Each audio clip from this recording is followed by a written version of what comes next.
In the last 20 years, chain lubes have really changed a lot. And now there's a whole lot of options for you that may work better than what you've been using for the last couple decades. In this video, we'll talk about wax lubes, drip wax lubes, and all kind of new stuff that maybe you haven't heard of. The most common lubrication you'll find among most riders would be the standard drip lubrication. So you can get it in two forms. You can get it in a dry lube or a wet lube.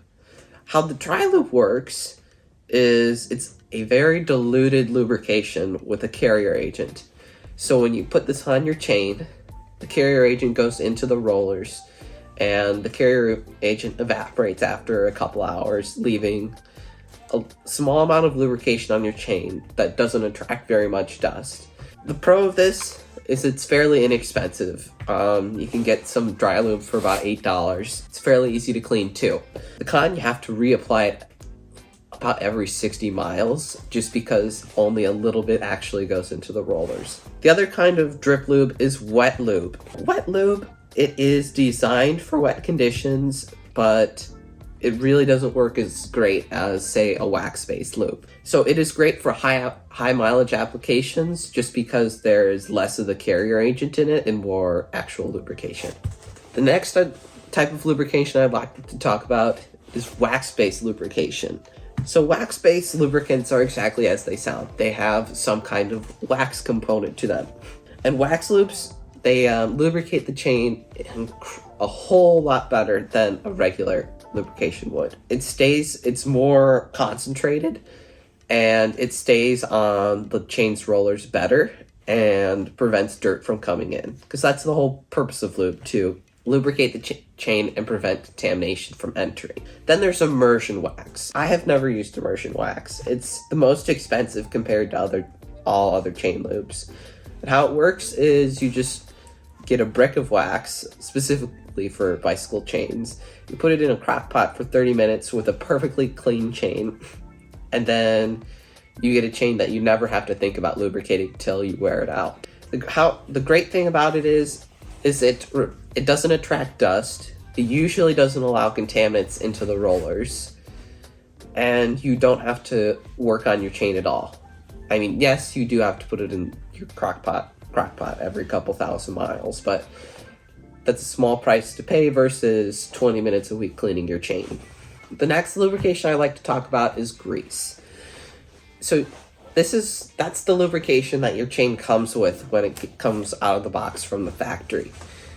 It only works well in the perfect conditions. So if you were on perfectly smooth concrete with no road dust at all, it would do amazing. But the second it gets dirty, it immediately starts to wear out the chain at an incredible rate. So yes, it works when you get it, but it doesn't work for very long. So I would recommend to strip it and then use whatever kind of lubricant you use regularly.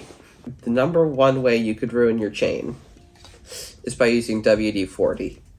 Now, this is great for freeing stuck bolts on your bike, but it really doesn't have that much chemical resilience, and it stops working for your chain after a couple miles.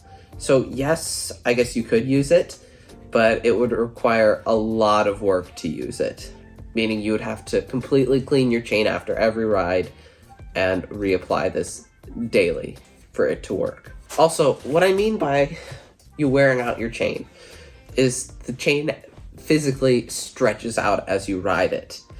So as you ride and you pedal, a tiny little bit of the rollers of your chain wears away. Now, there's really no way to prevent this, but there are ways to measure it and delay it. The reason why chain stretching is bad is because once those rollers, the space between the rollers increases, then it starts to turn your chainring and your cassette into shark teeth. Now, in extreme cases, it will become a physically pointy tooth. A worn out cassette doesn't really shift that well, and a worn out chainring drops chains easily. So what is the best lube? The best lube is all wax-based lubes. If you don't feel like melting wax every other month in a crock pot, then a drip wax lubricant like the Squirt Long Lasting will be the best for you. It has all the main ingredients of an immersion wax, but it goes on just like a traditional drip wax. Also, no lube can clean as it lubricates.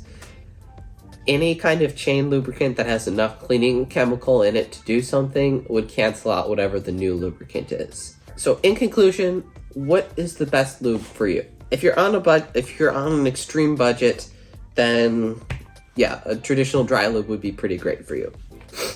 But if you've got a little bit of extra time and money, then a new kind of style, a drip wax, would work best for you, just because it doesn't attract dust. Thank you for watching, and I'll see you guys next time.